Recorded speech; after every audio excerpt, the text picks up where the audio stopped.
maman, j'ai tant de chance de t'avoir pour moi le soir. Vous êtes bien sur Radio Vassivière. De parler de mes tourments que j'ai quand je suis seule dans le noir. Ici Émilie. Oh papa, s'il te plaît raconte-moi encore cette histoire. Tu sais toujours la même qu'à chaque fois. Je crois que je n'en aurai jamais marre. Élève-toi avec les enfants. Si je vois des grands loups, de grands monstres avec des grandes dents partout, qui viennent m'embêter juste en dessous de mon lit dès que je ne suis plus avec vous. Une émission pour les parents, les futurs parents, les grands-parents, les animateurs, les éducateurs, les enseignants, tous ceux qui s'occupent des enfants et qui ont envie de s'élever avec eux. Pouvoir illico, et je me rendors aussitôt. Bonjour, bienvenue pour cette 19e émission de Élève-toi avec les enfants. Aujourd'hui, j'ai la joie d'accueillir Lulu Mineuse sur Radio Vassivière. Bonjour Lulu et merci d'être avec nous. Bonjour Émilie, merci de m'accueillir. Alors, eh bien, ça fait à peu près 3 ans, 3 bonnes années que je suis tout ce que tu partages. Et notamment, c'est grâce à toi que j'ai découvert les livres Ami, l'enfant des étoiles. Et je peux te dire qu'avec notre fils aîné, on l'a bien lu 3 fois. Il a même réussi à le faire lire à son papa. Alors, il y a 3 tomes, hein. Et dès ses 5 ans, et vraiment, ça a été longtemps son livre favori. Bon, là, il y a Harry Potter qui commence à prendre le dessus, je dois avouer. Et mon fils a aussi beaucoup aimé écouter les aventures d'Ambre que tu as enregistrées sur SoundCloud et qui sont maintenant dans un livre qui est absolument magnifique, ce livre, Les aventures d'Ambre, aux éditions Bilight Éditions. Voilà, grand merci pour cet ouvrage illustré par Soufette, des images somptueuses. Merci, c'est vrai qu'on reçoit beaucoup de témoignages de parents. Alors ça, c'est très spécifique aux aventures d'Ambre, que leur enfant, il demande une petite histoire, parce que tu sais, il y a 10 petites histoires dans les aventures d'Ambre. Oui. Il demande une petite histoire, il arrive à s'endormir alors qu'il n'y arrivait pas. C'est drôle quand même. C'est la magie du livre qui opère en direct. La magie. Alors pour tous ceux qui ne te connaîtraient pas, eh ben, vous pourrez aller découvrir l'univers de Lumineuse sur son site. Je le mettrai en dessous du lien de l'émission. Alors Lulu, toi, tu es maman de 2 enfants, hein, comme moi, et puis vous vivez en école à la maison. Alors, c'est ça. Quel âge ont tes enfants, Lulu ? Alors, mon fils va avoir 13 ans et ma fille va avoir 7 ans. Parce que chez moi, tout le monde est né en décembre. Ah, et bien oui, ta fille est née d'ailleurs le même jour que mon fils qui va avoir 8 ans. Fin décembre. Moi, j'ai un petit de 4 ans. Donc 4 et 8, les tiens sont un petit peu plus grands, 7 et 13.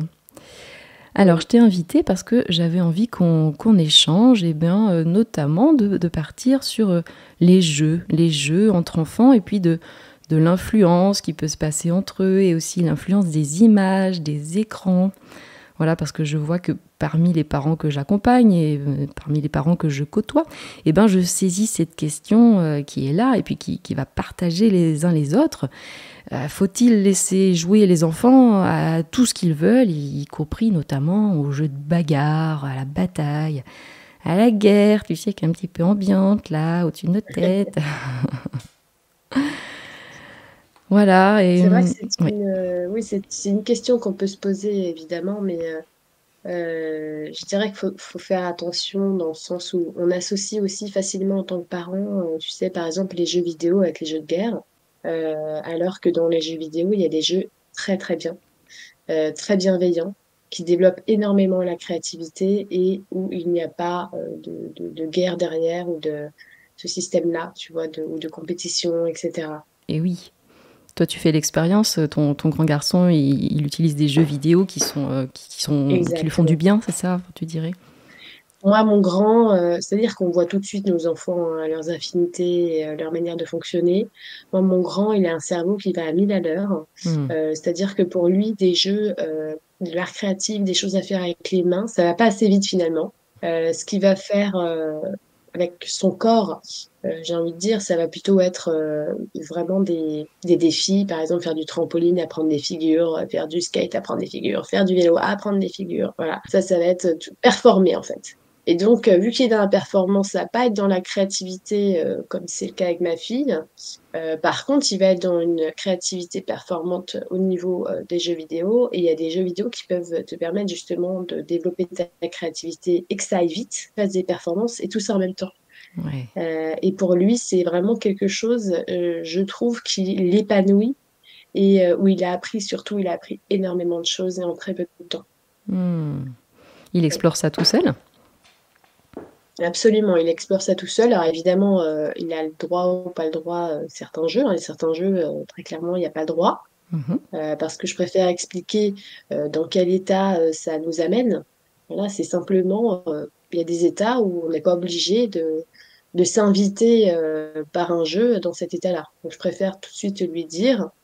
Euh, Après, il y a des jeux comme Minecraft, hein, ou alors mon fils est passionné par les jeux automobiles. Il est passionné par l'automobile depuis qu'il est tout petit. Il y a des jeux qui sont utilisés aussi par les vrais pilotes d'automobile et les vrais passionnés d'automobile comme mon fils, parce que il a entre les mains des voitures et des modèles qu'il n'aura probablement jamais. Il peut regarder absolument toutes les paramètres mécaniques des voitures. Moi, j'y comprends rien du tout, hein, je te le dis. Mais par contre, lui, il apprend toutes les caractéristiques et c'est une passion qui est accessible grâce à ces jeux-là. Waouh, ça a dû évoluer un petit peu alors depuis le Mario Kart de notre enfance, là.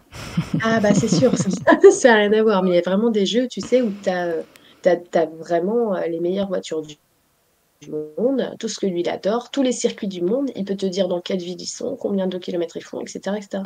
Et donc, en tant que maman, voilà, tu le préserves de ces jeux violents hein, qui existent aussi et puis qui attrapent hein, d'une certaine manière les enfants et leur imaginaire. Moi, j'ai déjà vu, par exemple, autour de moi, que, pas Minecraft, mais Fortnite, Oui. c'est quelque chose qui s'est vraiment démocratisé, en tout cas surtout en France, hein, parce que bon, je ne le vois pas, moi, à l'étranger ici. Mais voilà, d'autres mamans, amies m'ont raconté que, par exemple, elles sortent de l'école, il y a une affiche, tournoi Fortnite le vendredi soir en sortant de l'école, et que son fils, s'il participait pas, il allait être la risée des amis. Et finalement, je trouve que c'est hyper violent. Oui. Déjà le principe même et puis d'avoir un engouement comme ça qui finalement est dépendant de la réputation que tu peux avoir dans ta classe, etc. Je trouve ça grave. Et oui. Et vraiment, c'est quelque chose, je pense, qui n'est pas du tout bon pour la psychologie de l'enfant. Donc ces choses-là, c'est non. Et oui, voilà, moi je me retrouve à accompagner des mamans eh bien, qui sont conscientes en fait de ça, de l'impact de ces jeux vidéo sur leurs enfants qui peuvent avoir 10, 12, 14 ans et qui se trouvent en même temps démunis, en fait, qui ne savent plus comment mettre une limite, quoi. Ça peut être assez difficile. Oui, mettre des limites. Mais après, moi je dirais un truc, c'est que ça dépend de l'enfant quand même. Hein. Oui. Moi je sais que par exemple ma fille, jeux vidéo, pour s'amuser, mais passer 10 minutes, elle préfère créer un truc avec un bout de carton, quoi. Ça va beaucoup plus lui plaire. Mais après, on a un effet quand les enfants aussi vont à l'école, c'est qu'il y a un effet justement vis-à-vis de l'autre, du regard de l'autre, de se positionner par rapport à l'autre. Et déjà, s'il n'y a pas cette pression, l'enfant, finalement, il va se diriger vers ce qu'il aime vraiment faire, quoi. Et oui, c'est ça. Moi, je trouve que, de mon expérience, jusqu'à environ 7 ans, les enfants sont assez facilement, peuvent rester assez facilement dans leur spontanéité, dans leur créativité, voilà. Et après, il peut y avoir un petit effet de besoin d'appartenance, de bande qui se fait. Et là, on peut, en tant que parent, se retrouver face à des moments un petit peu plus difficiles. Voilà, et en même temps, les enfants, ils ont besoin d'avoir ces espaces de liberté et de jeu avec d'autres. Et là, on a parlé des jeux vidéo, et il y a aussi les dessins animés, en fait, ça peut commencer aussi avec ça. Donc, il existe plein de dessins animés très bienveillants, très bien faits et très intelligents aussi. T'en as peut-être utilisé toi aussi pour tes enfants. Ouais, voilà. Ouais. Et puis, c'est vrai qu'il y en a d'autres, qui... On sait pas, c'est pas Fortnite, hein, mais bon, voilà, qui vont déjà apporter pas mal de combats et voilà, de cette ambiance-là. Et après, on peut se retrouver avec des groupes de garçons, notamment, qui vont reproduire beaucoup ces dessins animés-là et jouer à la guerre, quoi. Et oui. À fond. Et voilà. Ouf. Alors, qu'est-ce que toi, tu aurais envie de dire, en fait, pour ça, aux parents qui vivent ça avec leurs enfants? Moi, je vois, c'est sûr qu'il y a des dessins animés, mais il y a aussi des films qui sont dits tout public, qui ne sont pour moi pas du tout tout public. Quand je vois par exemple des enfants qui sont exposés très tôt au Marvel, parce que c'est du Marvel, c'est des super-héros, ouais, mais c'est hyper violent. Hyper violent, c'est pour des adultes, même l'humour est très, très limite, hein, des fois.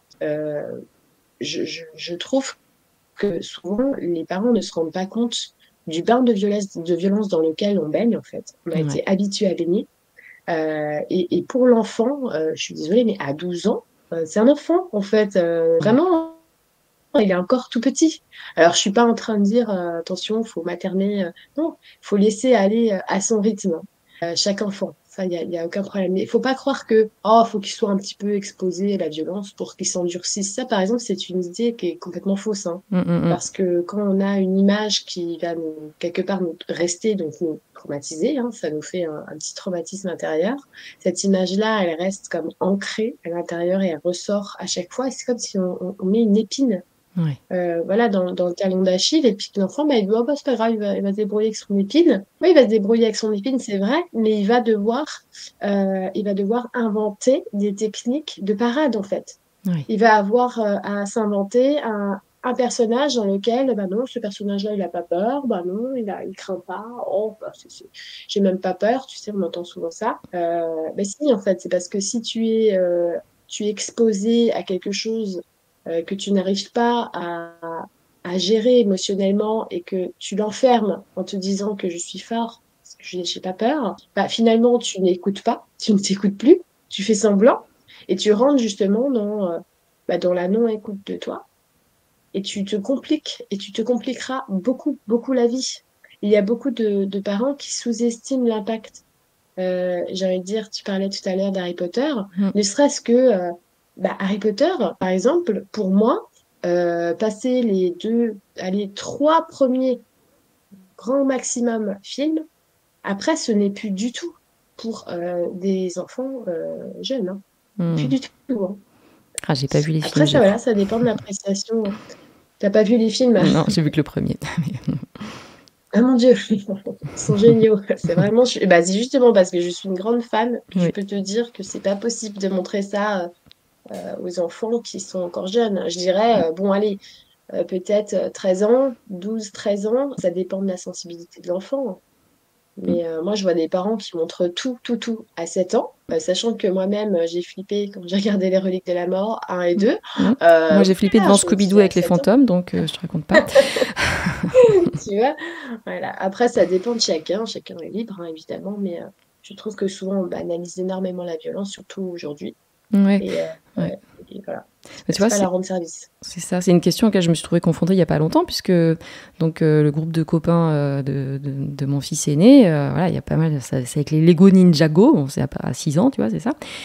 Ça part en bataille, puis là, à 7 ans, il m'a demandé à regarder Star Wars. Voilà. Alors j'ai re-regardé pour me faire une idée. Et je me suis dit, waouh, non, pas tout de suite là. Mais mes copains, ils regardent Star Wars. Ah. Voilà. Les copains, il y a toujours un père ou des parents qui disent, oh, mais si, c'est génial, faut qu'ils regardent. Bah oui, mais attendez un petit peu. Faut attendre. Oui, c'est ça. Puis je me posais la question aussi, tu vois, un petit peu sur leur imaginaire, en fait, à ces enfants-là. Après, en plus, tu vois, ils ont un super cadre, ils jouent dans les bois. Voilà, ils ont des après-midi, des journées en forêt, et hop, ils se retrouvent à jouer à Ninjago ou à Star Wars. Et voilà, est-ce que aussi toutes ces images-là viennent pas brimer, quoi, quelque part, casser quelque chose dans leur imaginaire? Quelque part, ça vient au moins diriger leur attention et leur donner des faux repères. Hein. Parce que si ils regardaient des dessins animés où on parle de planter des graines, de prendre soin des forêts, de prendre soin des océans. Alors je sais, ça fait un petit peu, tu sais, militant et tout, mais pas du tout. On fait une vraie histoire, une belle histoire, des choses belles. Est-ce qu'on pourrait quand même promouvoir à un moment donné le beau, le bien-être, la santé, la fraternité? Là, j'ai pas l'impression que c'est quelque chose qu'on met en avant. Moi, j'ai l'impression qu'on met toujours en avant, évidemment, le plus fort, le meilleur. Et ça, c'est quelque chose qui bride les enfants, ça les empêche de s'épanouir comme ils sont, et surtout, ça les empêche de s'aimer comme ils sont. Et oui. Et alors en même temps, quand on les voit, ces petits garçons, on se dit, ben, il y a un besoin derrière. Tu vois, ils ont besoin de Je suis héros. sûre que non. Non? Ils n'ont pas un besoin Je suis de sûre que héros. non. Ouais, tu dirais? Ah non, non, ils ont pas besoin, on leur met dans la tête tout le temps, donc on leur crée un besoin. Tu sais, le principe justement aujourd'hui du commerce derrière, aujourd'hui, c'est que tu crées un dessin animé pour vendre le jouet. Hein. C'est-à-dire que le dessin animé, il est carrément commandé par une grande boîte de jouets. Ouais. Il crée les personnages, etc., dans le but après de sortir, de commercialiser les figurines et puis tout ce qui ira avec. Oui. Donc, on crée les dessins animés pas pour les enfants, mais pour pour vendre les jouets derrière. Et qu'est-ce qui se vend le mieux? Bien, c'est la guerre, etc. Mais pourquoi? Parce qu'en fait, les films des adultes, c'est la guerre, Donc, en fait, on en fait des mini-adultes. Tu vois, quand je parlais d'un besoin, je voudrais dire peut-être qu'il y a un besoin d'avoir des héros, d'avoir des mythes et des légendes peut-être plus derrière, en fait. De se nourrir de personnages. Qu'on mette l'accent sur les mythes et les légendes, qu'on fasse des dessins animés sur la mythologie grecque, nordique, etc., ou égyptienne. Mais j'en ai pas trop vu. Hein. Des dessins animés. On n'a pas trop des héros. Et toi, les mythes et les légendes, tu en lis à tes enfants? Ils en lisent? Absolument, moi j'aime bien. Alors, il y a des choses qui sont très bien faites, ça faut le reconnaître. Il y a des ouvrages de plus en plus beaux, comme j'ai des ouvrages sur la mythologie grecque que je leur lis, des petites histoires sur chaque dieu, chaque déesse, etc. Ou tu sais, des livres interactifs où tu peux ouvrir des petits machins et tout. Par contre, je dirais que le seul petit bémol, c'est qu'on ne voit pas les messages cachés derrière. Et oui. C'est très terre à terre. Voilà, on te dit, bon, bah, lui, il a mangé ses enfants. Il a mangé ses enfants. En fait, évidemment, il n'a pas mangé ses enfants. Mais bon, on est obligé de lire ça comme ça parce que personne ne veut faire de paraboles, parce qu'on aurait peur, etc. Mais en vrai, c'est que des paraboles. Et toi, Lulu, tu les expliques un peu, ces paraboles? Tu parles avec eux des mythes quand tu les as lus? Oui. Moi, je prends le temps, justement, quand on va parler voilà, de la lune, Sélénée, d'Hélios, ce soleil, etc. Parce qu'on leur donne des noms, on leur donne des aspects. Il faut bien savoir de qui on parle, de quoi on parle, de ce que ça fait. J'explique parce que finalement, j'ai moi-même étudié ces paraboles-là. J'ai pris le temps de les méditer, de les saisir. Donc, je leur donne plutôt des pistes, plutôt des explications pour pouvoir justement saisir tout ça. Ça leur apprend quand on lit quelque chose, quand on voit quelque chose, il faut méditer là-dessus, méditer sur le sens derrière, le sens caché derrière les choses. C'est une forme d'invitation à donner toujours de la profondeur à tout et ne pas rester buté sur ce que l'on voit, ce que l'on croit entendre. Pour moi, ça, c'est important. Ouais. Et grâce à toi, j'ai découvert Maître Omram. Grand merci parce que ça a bien contribué à changer ma vie. Et Maître Omram, il dit que les enfants, ils ont vraiment besoin d'être nourris de ces récits et de contes. Il raconte comment sa grand-mère lui racontait beaucoup de contes et que ça a été très très important pour lui. Et voilà quoi, moi j'ai envie d'inviter les parents et les éducateurs à vraiment aller à raconter, lire ces contes et puis... C'est important. Ouais. On a oublié aujourd'hui qu'à la base, les contes étaient des contes initiatiques qui étaient écrits par des érudits philosophes qui étaient très avancés, élevés. Bien sûr, les contes n'étaient pas disponibles pour tout le monde, mais petit à petit, ils ont été rendus accessibles à tout le monde, à tous, et que derrière un conte, il y a en fait des principes de vie. Et donc, c'est super important de ramener ça à l'enfant. On dirait pas, mais par exemple, la chanson de la souris verte, c'est un conte initiatique alchimique. Waouh. Et oui, et nous, on se dit, ah bah, on sait pas pourquoi elle devient un escargot tout chaud. Voilà, mais en fait, tout ça, c'est des codes alchimiques. Oui. D'ailleurs, il y a une personne, alors je pourrais plus te dire, mais sur YouTube, il y a une vidéo qui avait été réalisée en ce sens sur la souris verte pour expliquer exactement qu'est-ce que ça veut dire. Ce sont les codes là-dedans, c'est sublime, c'est magnifique. Mais à la base, les contes, c'est vraiment pour aider l'enfant à grandir dans les grands principes fondamentaux de la vie. Et oui, et tu vois, moi j'ai eu une expérience de professeur spécialisé dans une maison d'enfants, donc des enfants placés par l'aide sociale, hein, un milieu quand même très, très douloureux. Et j'utilisais des travaux autour de la mythologie. Comment faire pour aider les enfants à retrouver le goût d'apprendre à travers les mythes, les contes, les légendes. Et d'ailleurs, je vous mettrai en lien sous l'émission ce livre qui s'appelle L'enfant et la peur d'apprendre. Voilà. Alors, quand on est face à ces enfants-là qui jouent à la bataille, alors il y a des parents qui ont envie de dire bah, c'est pas grave, c'est des enfants qui jouent, qu'on les laisse jouer, tu vois, indéfiniment, avec leur bâton, tout ça. Et il y en a même qui pourront dire bah, qu'ils se fassent mal, ils verront, ils éprouveront. Et puis il y a d'autres parents qui ont envie de dire bah non, là je vais mettre une limite en fait. Moi je vais leur proposer autre chose, je vais les emmener vers autre chose qui pose les bâtons. Les parents et les éducateurs. Ouais, je comprends. Moi je suis dans la troisième catégorie, je préfère les emmener dans... Après, je sais qu'il y a une forme de pression qui monte en fait. D'abord, ça commence des petites chamailleries, c'est marrant. Mais il y a un petit proverbe qui dit jeu de main, jeu de vilain. C'est vrai, parce qu'à un moment donné, ça monte, ça monte, ça monte. Parce qu'à un moment donné, l'enfant, il y en a un, il va se sentir vexé et il va renchérir. Voilà, c'est à peu près le cas de figure à chaque fois. Et c'est là qu'on va tomber non plus dans le jeu, mais vraiment dans la vraie bataille par contre. C'est un principe, encore une fois, c'est totalement universel. Si es dans ta classe, par exemple, t'écoutes rien, tu te comportes en bon élève pendant 5 minutes. Je garantis que 5 minutes après, tu seras en bon élève, tu auras tout entendu, puisque tu auras fait semblant. Mais tu le fais vraiment. Tu vois? Donc, si tu fais semblant de te bagarrer, il y a un moment donné où tu vas te bagarrer pour de vrai. Ouais. Voilà, donc avant, voilà, quand on est encore dans le semblant, on prend le temps pour dire, tiens, bah, j'ai une idée. On va faire ça, on va faire ça. C'est bien des fois d'insuffler une énergie, d'insuffler une idée qui peut justement diriger toute cette énergie-là, parce que finalement c'est de l'énergie, on peut s'en servir, mais bien dirigée. Ouais, c'est ça, on est là pour canaliser leur énergie, mais sans brimer leur subjectivité, sans brimer leur créativité. Mais en même temps, on est là pour conduire. Et c'est vrai que j'ai pu expérimenter moi-même et voir une certaine mode qui peut conduire un petit peu trop de laisser aller et de s'imaginer que toute intervention de l'adulte est néfaste. Et là, c'est un peu dommage. Oui, c'est vrai que... Après, dans ce cas-là, on ne sert à rien, quoi. Tu vois. Je veux dire, l'adulte, c'est aussi celui qui a un petit peu d'expérience.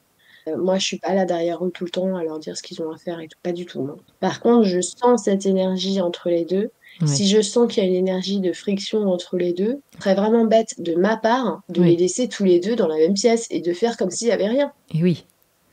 Voilà, c'est tout bête, mais c'est comme quand tu laisses une bougie allumée quelque part, tu sens qu'il y a un truc qui va cramer, bah tu éteins la bougie. Bah, c'est la même chose. Donc dans ce cas-là, je préfère directement inviter mon fils ou ma fille à porter son intention sur quelque chose, faire quelque chose avec, ou lui demander une petite chose qui lui fera plaisir ou de faire, plutôt que de laisser cette énergie de friction, de faire comme si j'avais pas vu, laisser dealer avec ça, sachant qu'ils ne vont pas y arriver. Et oui. Parce qu'il y a des âges où ils sont pas capables. Donc, il y a certains âges où on peut leur demander, et il y a certains âges où ils ne sont pas capables. Tu dirais à quel moment, en fait, ils vont être capables, pas capables je dirais que déjà, jusqu'à 7 ans, il ne faut pas estimer que l'enfant il soit mature émotionnellement. C'est pas possible. Oui. 7 ans, c'est un cap. Là, on va lui demander d'avoir plus de responsabilité sur toutes les énergies qu'il traverse. Donc, ça ne veut pas dire être coupable de ce qu'il traverse, ça veut dire simplement, bah là, maintenant, tu vois, tu vas arriver à prendre de la hauteur et puis regarder un petit peu ce qu'il traverse. Parce qu'avant, ça arrivait trop vite pour que tu puisses faire quelque chose. Oui. Maintenant, tu as un petit peu plus de temps. Et on peut t'aider, on est toujours là pour t'aider, quoi. Et je dirais qu'avec mon fils, là, ce qui arrive, par exemple, quand tu vas avoir 13 ans, bon, bah, tu as beaucoup plus de réparties, tu as beaucoup plus d'assises, tu peux... on va dire que tu percutes un petit peu plus. Du coup, je suis obligée de lui dire, tu ne peux pas répondre de telle et telle manière à ta sœur parce que tu auras toujours l'ascendant psychologique. Étant donné que ton mental est plus mature qu'elle, c'est pas montrer ta force, ta supériorité. Là, c'est simplement jouer sur un terrain sur lequel elle ne peut pas jouer. Donc tu ne peux pas, comment dire, être aussi impactant psychologiquement. Tu ne peux pas lui répondre de telle ou telle manière parce qu'elle ne peut pas prendre ce que tu dis. Elle ne peut pas te répondre et vous ne jouez pas sur le même terrain. Voilà, j'essaie toujours, moi, d'adapter quel âge tu as, rappelle-toi quel âge tu as, rappelle-toi quel âge elle a. Là, par exemple, il se trouve elle a exactement la moitié de son âge. Et oui. Voilà, donc je lui rappelle. Et alors, il t'entend? Ah oui, non, il comprend parce que je suis pas là pour je lui fais pas de reproches. Ouais. Ça dépend toujours de la manière dont les choses sont dites, hein. Parce que surtout, je cherche à chaque fois que je parle avec mes enfants, avant de leur expliquer quelque chose, je, je dis des choses pour qu'ils se sentent déjà entendus, eux. Je vais dire, par exemple, je sais que tu fais ça tu fais attention avec ta sœur pour ça. Tu as arrangé la dernière fois avec ta sœur. Tu es très gentil et prévoyant. Donc là, il a vu que j'ai remarqué. Ouais. Et après, je peux lui dire, compte, tu vois, à ce moment-là, voilà. Et c'est toujours dans le but d'harmoniser les relations. Après, je ne lui dis pas quoi faire, comment faire. Je lui fais ressentir ce que, par exemple, elle pourrait ressentir. Ouais, imagine, moi, par exemple, à chaque fois que tu parles, eh bien, je réponds très rapidement à ce que tu me dis et j'ai l'ascendant sur tout ce que tu vas me dire, Loulou, puisque je connais plus de choses que toi. À un moment donné, c'est pas drôle, tu vois. Bon, j'essaie simplement d'expliquer des situations, mais c'est jamais des reproches, c'est jamais dire quoi faire. Simplement, on communique ensemble, c'est tout. Waouh. Et puis, d'un côté, on arrive un peu au terme de cette émission. Sinon, j'allais un petit peu nous lancer aussi sur papa et maman, quoi, tu vois. On est deux. On est deux. Et... Oui. Alors, est-ce qu'on parle d'une seule voix? J'avais déjà vu des parents qui disaient, le premier qui a parlé, c'est lui qui a raison. Bah ouais, pourquoi pas, hein. Après, moi, je sais qu'on parle d'une seule voix, c'est sûr. Un oui, ça doit être des deux parents. Chez nous, ça se passe comme ça. Oui, et donc des fois avec des réponses qui sont différées, quoi. On prend le temps aussi entre parents de s'accorder. Bah oui, puis après, ça dépend aussi comment on est organisé, hein. Moi, il n'est jamais très loin, hein, mon mari, donc il n'y a pas de souci. Par contre, ils ont développé une technique, c'est que bon, si papa il dit non, on va essayer que maman dise oui. Mais ça marche pas parce qu'on dit qu'est-ce qu'il a dit? Qu'est-ce qu'il a dit papa? Ou qu'est-ce qu'elle a dit maman? Donc ça marche pas trop. Et mais c'est mignon quand même. Et j'aime aussi, tu sais, quand ils font une alliance, mes enfants, tous les deux, qu'ils ont fait. Je vois bien le grand qui a un petit peu monté la tête à la petite qui vient remonter comme une pendule avec un plaidoyer où elle a rien compris en fait. Oui. Elle fait que répéter ce qu'a dit le grand. Ça, c'est très très très mignon. Mais j'aime bien quand ils prennent des initiatives, j'aime bien quand il faut entendre leur voix. La plupart du temps, je suis d'accord avec eux, je les écoute et puis je suis OK, tu vois. Parce qu'en fait, j'aime bien qu'ils puissent former une équipe et nous dire ce qu'ils ont envie de dire, comme c'est pas normal qu'on se couche à telle heure alors que vous restez éveillés. Ça fait trop rire. Donc voilà, j'aime bien qu'ils osent, tu vois, et souvent c'est récompensé parce que je trouve ça bien. Ouais. Merci beaucoup, Lulu. Merci pour cet échange qui, je l'espère, pourra venir peut-être apporter des questions ou apporter des réponses, ou poser de nouvelles questions aux parents, aux éducateurs. Un petit mot pour la fin? Eh bien, merci beaucoup. Merci, Émilie, pour l'invitation. Et puis, je pense que le plus important dans tout ça, c'est l'amour, mon Dieu, qu'on donne à nos enfants. C'est le plus important. Oh oui. Ouais. Et l'amour pour nous-mêmes, parce que pour les aimer eux, voilà, je repense en fait à ce premier livre qui m'a fait dire ah oui, non, le Lumineuse, il faut absolument que j'aille voir son site, parce que c'est quand j'ai lu ton livre Allô, moi-même, avec Armella. Ouais. Et waouh, celui-là, je crois que je vous l'ai déjà dit, les parents, les éducateurs, mais allez-y, voilà un beau cadeau de Noël. Je vous mets tout ça en lien sous l'émission. Puis, merci Émilie. Voilà, bon bonheur en famille à tous. C'était la 19e émission de Élève-toi avec les enfants, où j'ai eu la grande joie de recevoir Lulumineuse. La semaine prochaine, samedi 10 décembre à 15h, je reçois Chloé Saint-Guilhem, formatrice Hand-in-Hand Parenting. Encore un super programme. Si vous avez envie d'écouter les émissions précédentes, eh bien vous en trouverez 18 en écoute et en podcast sur le site de Radio Vassivière. Je vous donne également rendez-vous mardi 13 décembre à 12h30 sur ma chaîne YouTube Émilie Roudier. Et puis, ça sera pour vous parler des apprentissages de la lecture et de l'écriture. Et je répondrai à vos questions à ce moment-là.